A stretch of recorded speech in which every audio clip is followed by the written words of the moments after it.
Hello, I am Rootman, sustainability researcher by day, superhero woodmaker by night. Thank you for joining me here on my YouTube channel, where I plan to publish lots of exciting videos of me attempting to be a somewhat professional woodmaker, and not too much of an idiot.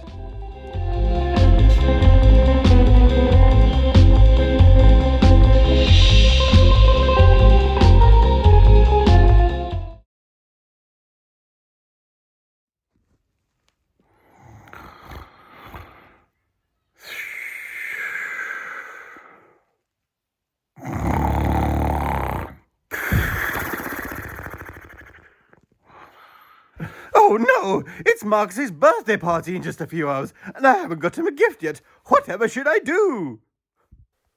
That wonderfully peaceful sleep you observed was disturbed by my having forgotten to buy this man, Marcus, a dear friend of mine, a gift for his 40th birthday.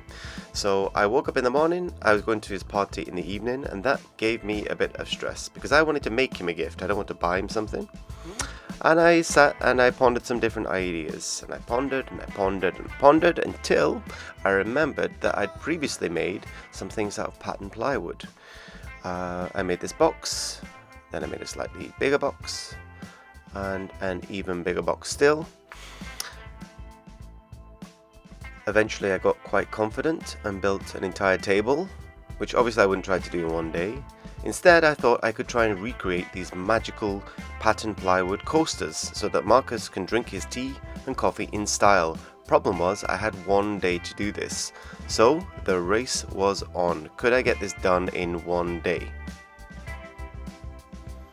Admittedly, I wasn't starting from scratch. These were leftover pattern plywood stocks that I had from the previous time I'd made these coasters. And to make these, you basically cut strips of plywood at 45-degree angle, as you saw there, and glue a wedge of black walnut in the remaining space. So I had a few of these, counted them up, and the first thing to do was to square them off, because when gluing them together like that, even though you can cut them very well, they don't always come out exactly square. So in this shot you can see me using the death blade to square these off, and after multiple passes then we have some wonderfully square pattern plywood stocks, which we can then start to arrange together in our preferred configuration.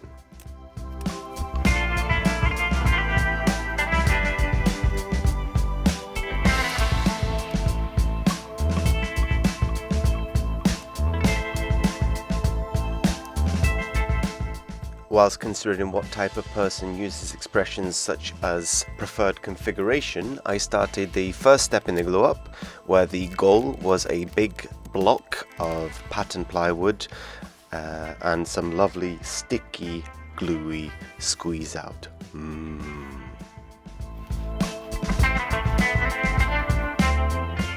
Who's that?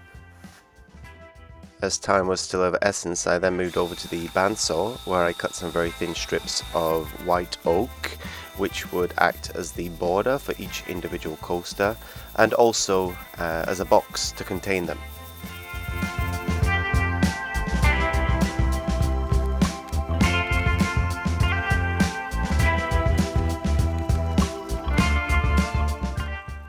Back at the gluing table, the glue was now adequately dry, so I did a little bit of cleanup, took some quick measurements and realized it was probably best that I square each of these off once more using the death blade.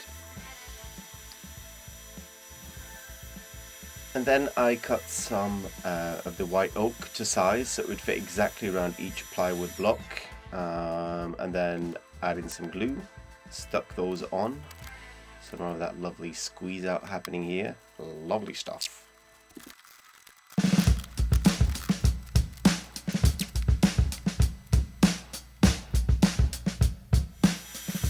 So remember, I'm on a race against the clock.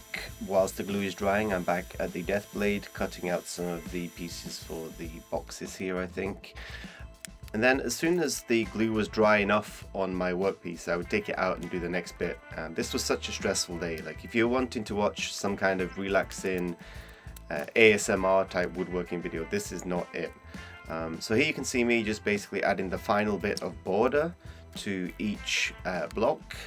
And the next step is where I'm actually starting to glue up the box. So I'm adding tape to the insides here so that when I add the glue there won't be too much squeeze out and require for a cleanup later. And then rather than use clamps, I use elastic bands because they give me a nice sort of adequate clamping pressure.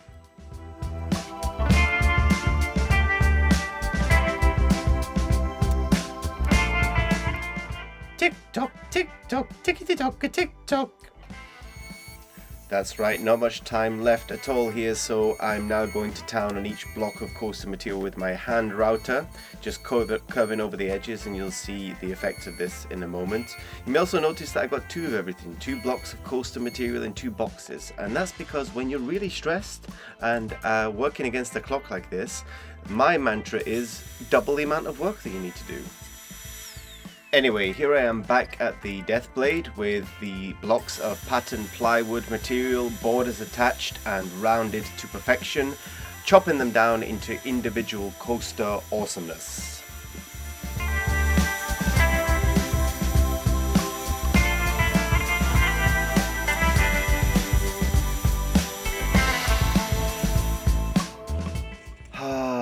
Now then.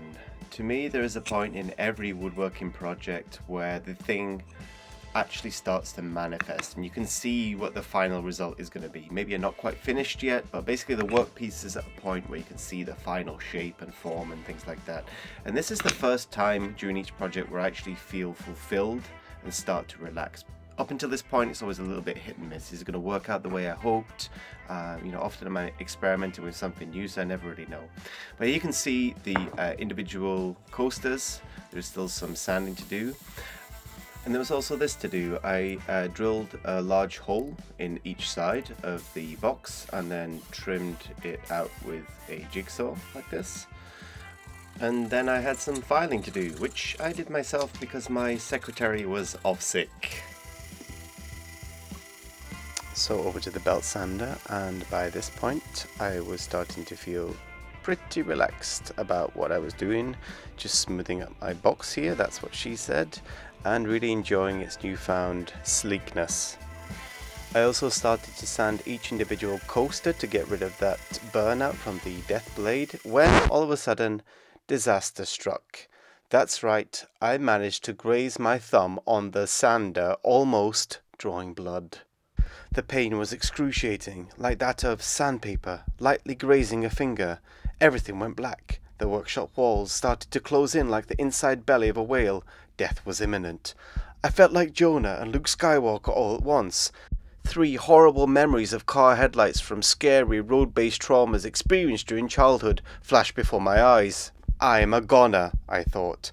I am done, and Marcus will be forever disappointed. But then, just as my grip on life was loosening, a force grew within me, and I started to hear a voice. "You must live," it said. "You have a purpose." The voice was that of baby Rootman, or Root Boy. "Remember who you are and why you are here," he exclaimed.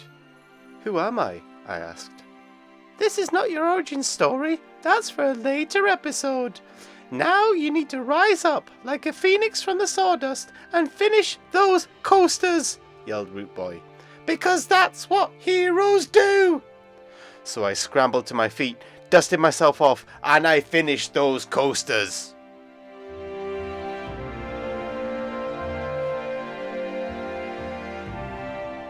Having fully absorbed the voice of my inner child hero, I then proceeded to finish these with Osmo hard wax oil. This one is called Natural, or Nature in Swedish, and it has a slight touch of white pigment in it, which means that the oak, which I've used for the border and the box here, will not turn yellow. I don't like the yellow discoloration. It also gives a lovely matte finish to the plywood, which I like, and this is how they turned out. It seems I haven't lost my touch since last time I made these. And Marcus seemed to be quite happy with his birthday gift, which made me happy, although he seemed to be a little bit too happy. Thank you very much for watching, and see you next time.